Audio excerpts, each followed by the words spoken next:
In this and the following lesson, I'm going to introduce you to the concept of freedom time and to the concept of the prison and the fortress. And these form the foundation for what we're going to do in the next lesson.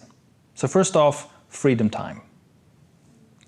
In the previous lessons, we've seen how important environment is, and we've seen that we could theoretically create a perfect environment for our most important work, where we can do that with laser focus and zero distractions. But if you think about that, you probably very quickly notice ways in which that just doesn't work in reality. So for example, maybe email is something that is really distracting for you and you spend too much time in your inbox and, in a reactive working mode, replying to messages and so on. But even though eliminating email altogether would theoretically make you much more productive on your other work, you just cannot, right? It's your business or the work you do just doesn't allow you to simply get rid of email altogether. So we need a solution for that. We basically need a solution for all the ways in which we cannot make our environment perfect. A related problem is also that some of the things that are most getting in the way of your productivity are things that you don't want to get rid of.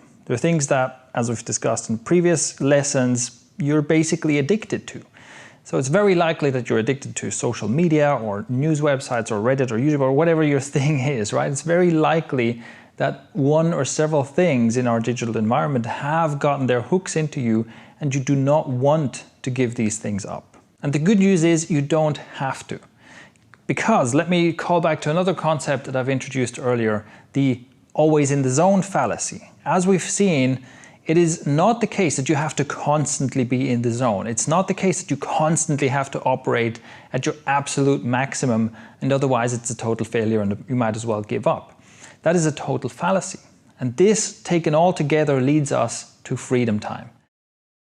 The idea of freedom time is that you create a slice in your day during which you eliminate everything that distracts you and everything that prevents you from doing your best work. In the following lessons, you'll see how you can use tools like app blocking tools and time tracking tools to ensure and really enforce this total isolation from everything that distracts you. But you will also find that that's probably quite uncomfortable because there are all these things that feel you have to do.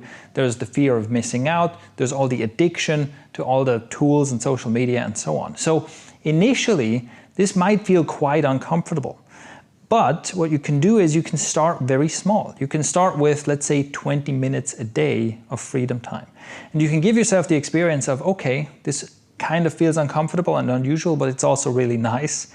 And when I get back into all my notifications and all my distractions, you can demonstrate to yourself that nothing bad happens and you're not really missing out on anything. So then you can expand it to half an hour, and so on. You can gradually expand that slice of your day where you are free from all these distractions. You might want to keep expanding that up to a total amount of about 4 hours, where you'll probably find, as I have, that if you spend 4 hours in really deep focused work, you kind of run out of energy at that point and you can't really keep up sustained high leverage work at that point anyway. So at that point, you might as well go back into more of the busy work and answering emails and all this kind of stuff. You might also want to create several blocks of freedom time in your day and include stuff that isn't work related. You might also want to create freedom time for things like social time and family time, because there too, it can give you an immense amount of freedom and it can take a real weight off your shoulders to just be absolutely free from these influences instead of constantly trying to resist them.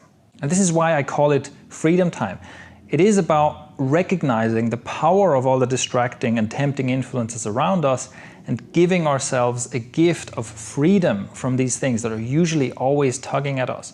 Because even if we don't want to live without social media and without Netflix and without whatever else we're addicted to, if we take a step back and look at it, we can see that these things maybe cause some joy and bring some value, but they also cause a lot of anxiety and suffering, and they're responsible for many of our problems.